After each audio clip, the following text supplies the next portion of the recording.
A very good evening once again. Thank you so much for still being here on Family Hour with me, Caro, and of course it is a very great pleasure having you always on Church of Uganda Family TV. We are still here discussing leadership and vision on our Family Hour topic this evening. We are still with our guest, the Deputy Inspector General of Government, Dr. Patricia Achan Okiria, and she is taking us through this discussion. Maybe to start off, I would like to ask about the tips on how to implement the vision, because surely there must, if you have a vision, there must be a plan on how you're going to execute it. So what are the tips on how to implement one's vision?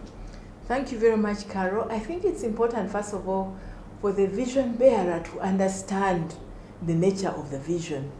Because in doing so, then you will start thinking about how to turn it into reality by implementing it. Mm-hmm. To be a strong and successful leader, I think it's important that you must activate the ability to picture the end results of your vision.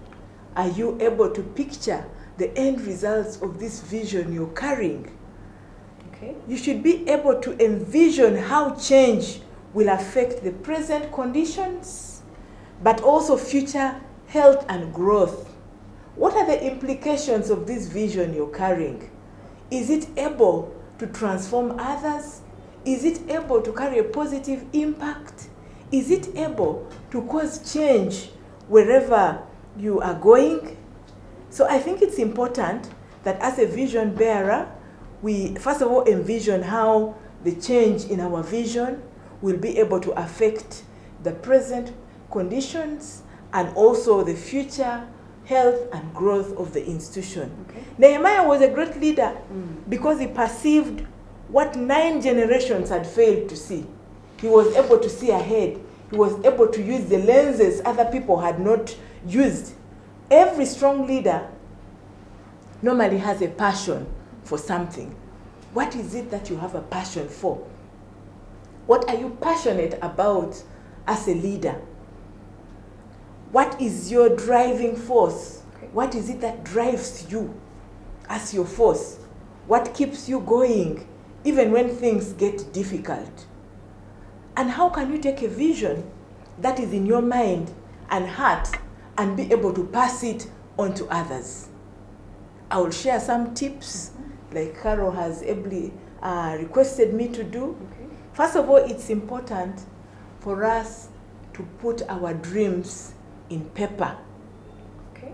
Not the people this vision would affect, and also how the vision is able to benefit the people. Then pray to God. Pray to God like Nehemiah did. He prayed to God. And take time to think about the future. Okay. We don't just find something and say, well, let's go and implement it. Take time to think about its implications. Take time to think about the future generations.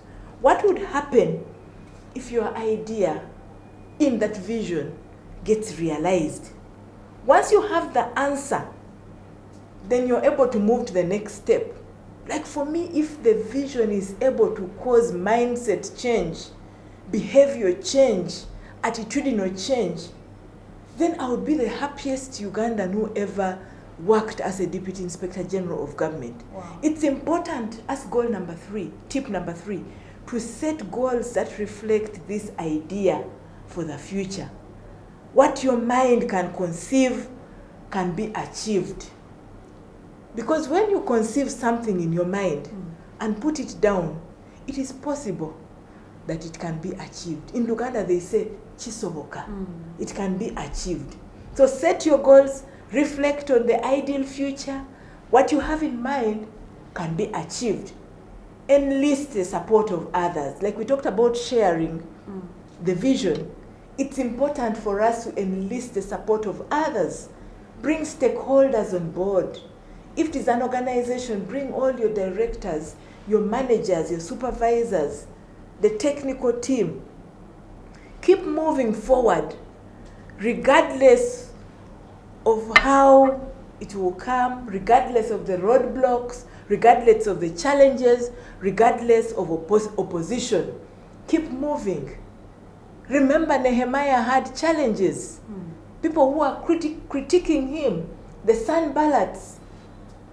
But regardless of opposition, when you have a focus, you keep moving, keep moving. Okay. Of course, weak leaders would say, no, because now they have challenged me here, I think let me just keep this vision aside, and the vision dies. But a vision bearer is a person of courage, is a person who is confident and is able to carry this vision and move through with it to the next step. Refuse to give up on what is right. Some people, when they're challenged, even if they know and their conscience is clear, they just give up and say, no, there was overwhelming opposition on the other side. Let us stand by our values, by our principles, and be confident and move on. If your idea is a good one, somehow it will take root and blossom. It will take root and blossom. Sometimes you share an idea and somebody throws it away, but the person throws it away and goes thinking. So eventually you find that the idea can actually take root and blossom and get to be implemented. Just like when you go and sow a seed, or you go and do evangelism, that person will listen to the word of God. Another person will water it. Another person will put manure. And eventually this word will sink deep and this person will commit his life to the Lord. Okay. In Psalms chapter 37 verse 4 says, delight yourself in the Lord. When you delight yourself in the Lord, He will give you the desire of your heart. So if you have this vision in your heart, and as a child of God, you delight yourself in the Lord, commit it to God. Okay. When you commit your ways to God, He of course makes them successful. Okay. So it is very important that as children of God, who are in positions of responsibility, we commit our plans to the Lord so that He gives us guidance through it all in the implementation of our vision. Thank you. Okay, so let's now talk about some leaders who are new to office, because of course we live in an ever-evolving world.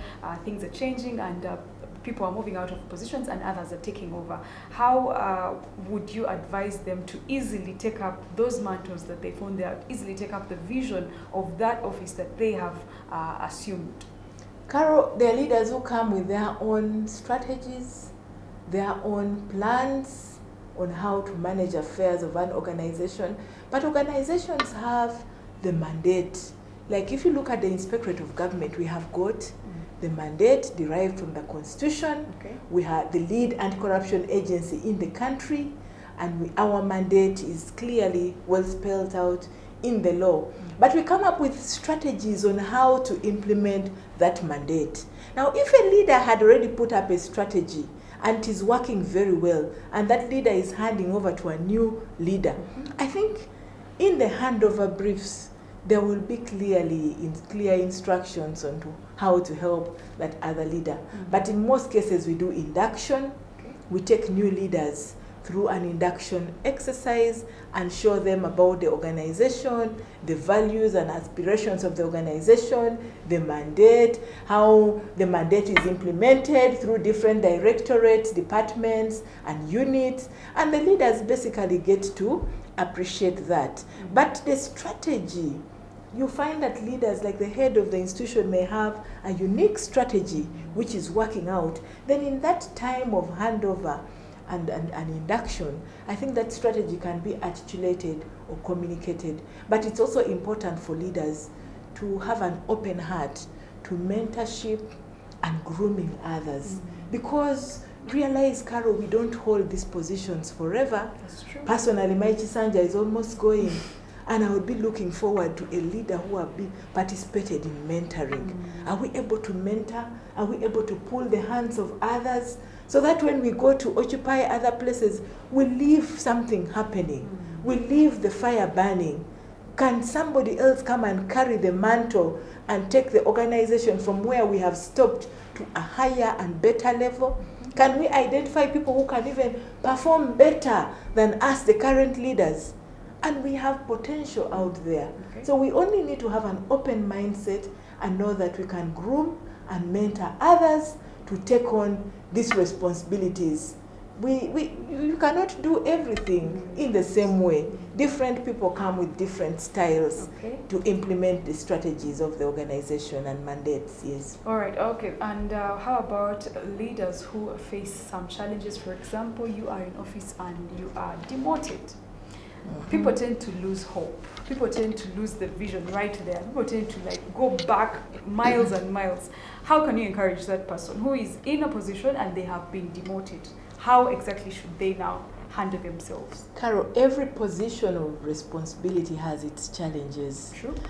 But I encourage leaders who, when you experience such demotion, which can be very depressing and disorganizing as well, do not give up.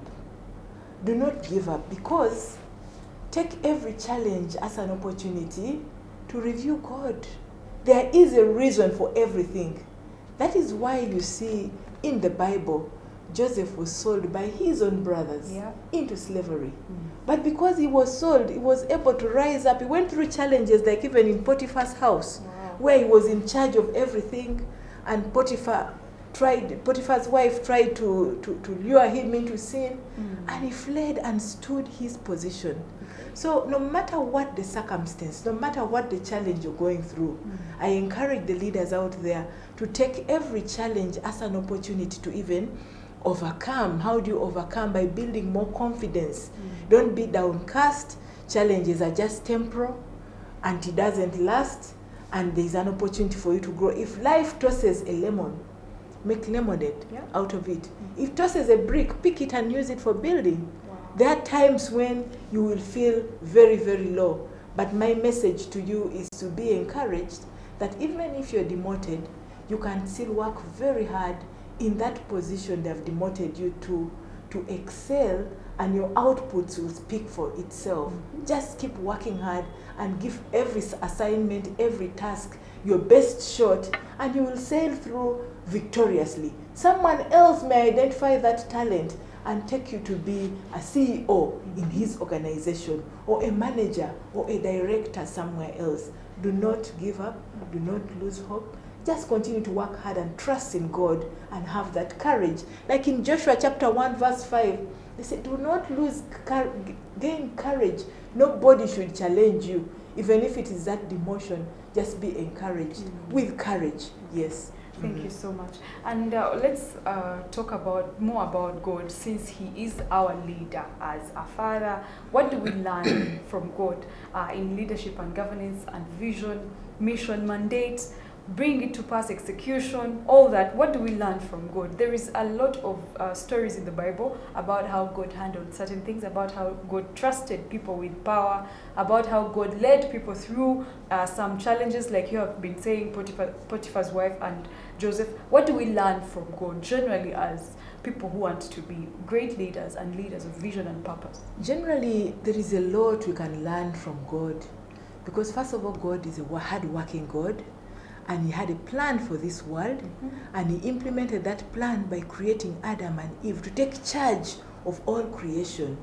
But Kara would pick on one biblical character where God instilled a spirit of excellence in Daniel. You remember the story of Daniel and his friends? Yes.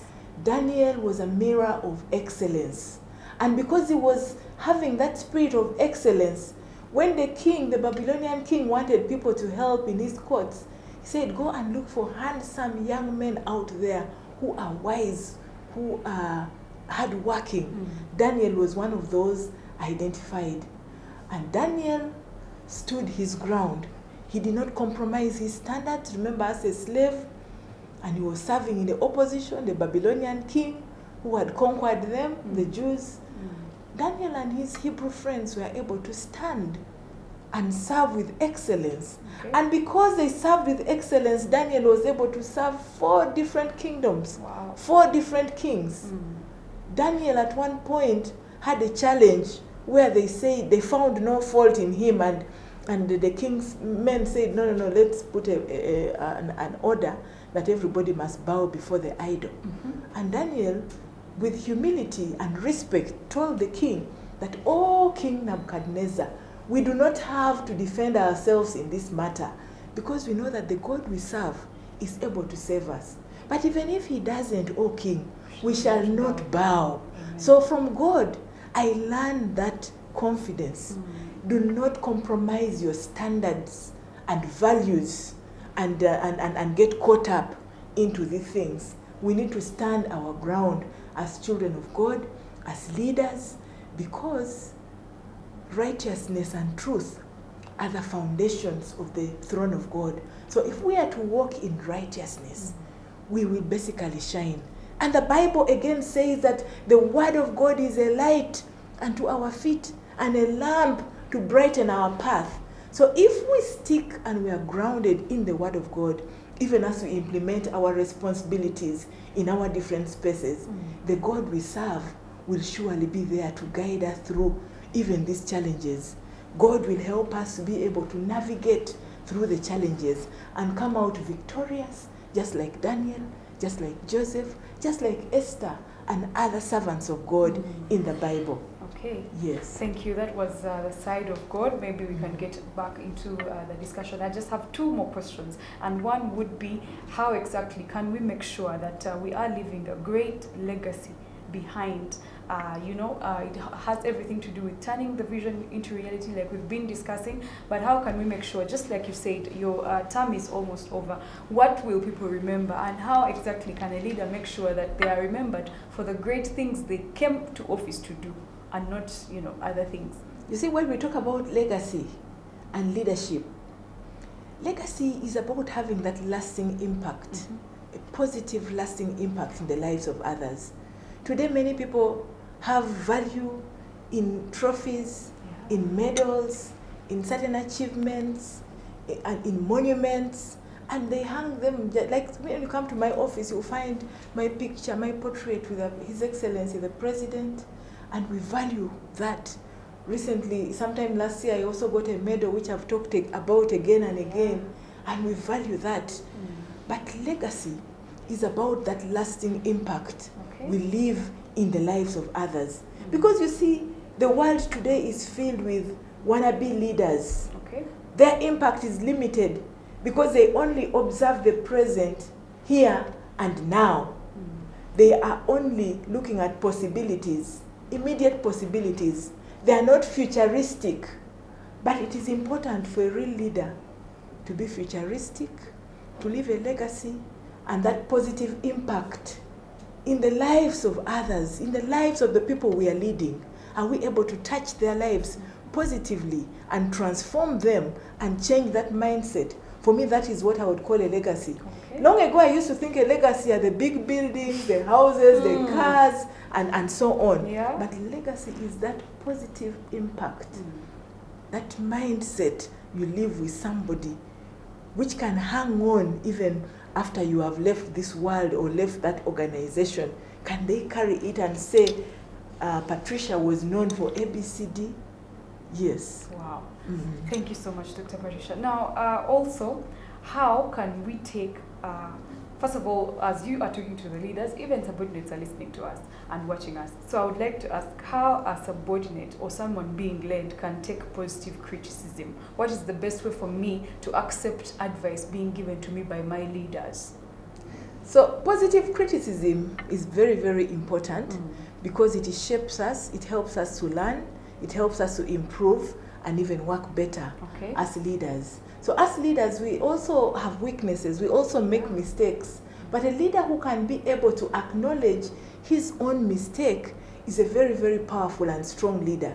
Many a times when people want to shift blame to others, but a leader should come out and acknowledge his weakness and his mistakes and say, I had erred here and there, but going forward, I think I need to improve in my performance. That is why, Carol, you see me, I can come out on national TV and apologize for the weaknesses or mistakes I have made, or my institution, organization, or even my staff have made.